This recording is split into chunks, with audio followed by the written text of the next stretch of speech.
The 9 to 5 was never designed to make you rich, it was designed to keep you comfortable. But these days, it often fails at doing even that. So in this video, I'm going to break down exactly why the 9 to 5 is holding you back and how you can regain control of your life. But first, we need to identify the problems of scale. Fundamentally, you as a person have one primary resource to give to this world: your time. And with that time comes your skills, physical and mental, or a combination of the two. You lend someone else these skills, and then you get paid for them. How much you get paid is based on the impact that those skills have for your employer, not necessarily how hard you work or how valuable the work is perceived. To scale this up, you either need to work more hours or make yourself more valuable through training or experience, but there's still only one of you.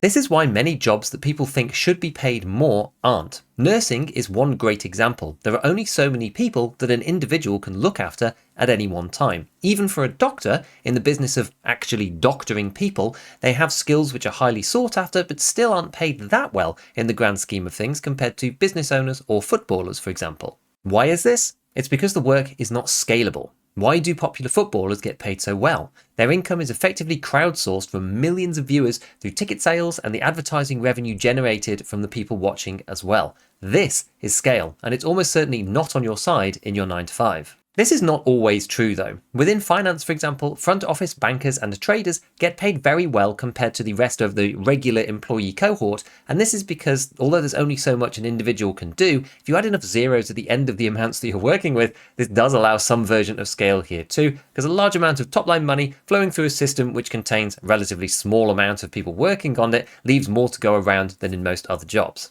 However, plenty of people working in high finance jobs who aren't owners are very comfortable by most standards, but unless they are actively pursuing opportunities outside of their day-to-day, they won't suddenly become fantastically wealthy either. I used to work in this world myself, and something that an old boss of mine said to me when I was a young graduate has stuck with me forever. He said, "What you do here won't make you rich. It's what you do with it outside that will make the difference."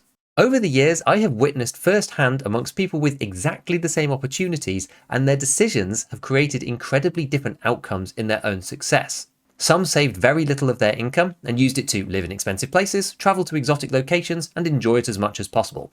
I'm not one for full-on mega frugal early retirement, making my own soap and stuff like that, but it did amaze me to see people with great incomes having literally nothing to show for it after 5 years and somehow still living paycheck to paycheck. Lifestyle inflation is a real thing. Others, however, whittled off large chunks of their income and used it to invest in their own wealth, stocks and shares, property, business ventures, that kind of thing. And the benefit here is that your money starts to make more money without you having to work on it full time.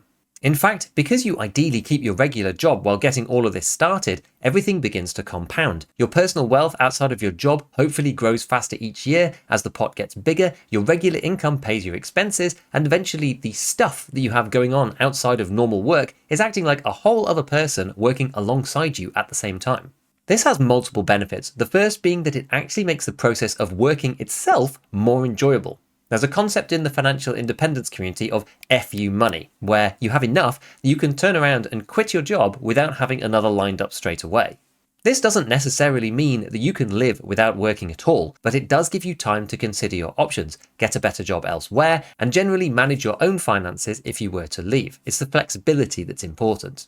The power that this gives you over your own mental state really should not be underestimated. The 9 to 5 goes from being something that you have to do or you won't be able to live to something that you're choosing to do because it's the best option available right now for you.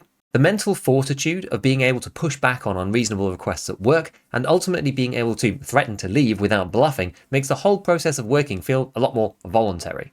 But all of this doesn't help with one fundamentally difficult issue: time, which is where this whole video started. The 9 to 5 takes your time by definition, and depending on the job is not necessarily just set hours worked. Unexpected problems, covering for other people, trying to book time off, thinking about issues in the evenings and weekends even when you're not on the clock, so to speak. These added restrictions on top of your contracted hours often make it impractical to spend much time doing anything else. This is one of the reasons that I am so keen on low-cost index investing as the first pillar of wealth generation, because unlike rental properties or side hustles, it's practically very easy and takes almost no time at all if you're just using simple passive ETFs and dollar cost averaging in each month.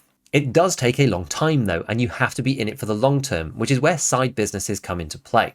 One of the biggest problems with regular work is that you don't get much time to investigate what to do outside of what you're doing right now. When I finally left my corporate job to focus on YouTube, a colleague of mine lamented that he wished that he could find something outside of the regular grind too, but it took up so much of his time that he didn't even have room to look at doing anything else. This is the serious opportunity cost that comes with a regular day job, in that you're not out there ready for opportunities to come to you. I like to think of it as a luck net. You never know what you're going to catch when you put yourself out there, but if you don't have your net out there at all, then you won't get to see the opportunities that could have come your way.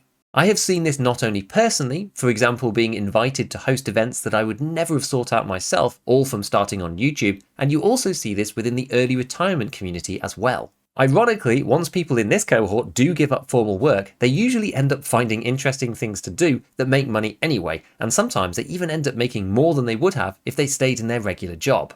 Naturally, taking that leap is hard, and it usually takes people that full journey of building up to get to the level of comfortable freedom before taking the dive and quitting completely. But I've always preferred the term financial independence rather than early retirement, because very few people quit and do nothing, and some carry on working because they still enjoy it. What this means though, is that you heavily benefit from having started something before you ever think about leaving the 9 to 5. What that might be is entirely up to you, and depends on what you like to do and the type of effort you want to put in, because nothing comes for free in this world after all, and side businesses are guaranteed to be harder work than investing in index trackers. It's common to see people online pitching side hustles that pay thousands each month, but it's not really realistic for most people without experience and the time commitments that they have, which is another reason that I chose to look into YouTube in the first place. Businesses with low startup costs and the opportunity to scale infinitely, which is often the case for knowledge-based digital enterprises, can be worked on incrementally and become meaningful over time. If you start off with something small, you'll at worst learn useful skills and gain some interesting experiences, and importantly start to figure out what you do and don't like to do.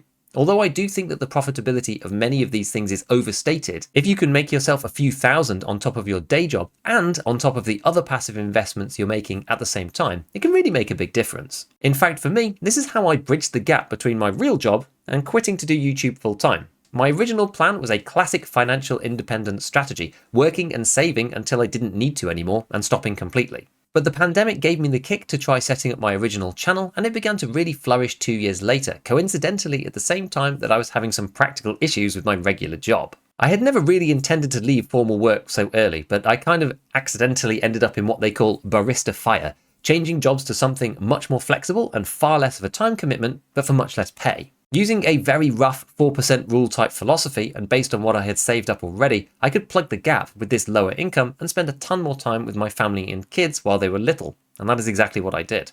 Here I am 3 years later and starting up this channel as well. As always, the definition of success will change from one person to the next. Many people thought I was crazy, but for me, this was the end goal that I had in mind originally, just with a slightly different route to go about getting it. The regular 9 to 5 is an important starting point to build your long-term wealth and most importantly, fulfill your plans for success. But that's all it is, a starting point. To give yourself the best chance, combining passive, low-time investments together with a small active side business could end up changing your life. But how to exactly go about investing passively? I have a full video here explaining the process and showing you how it's probably much simpler than you might think.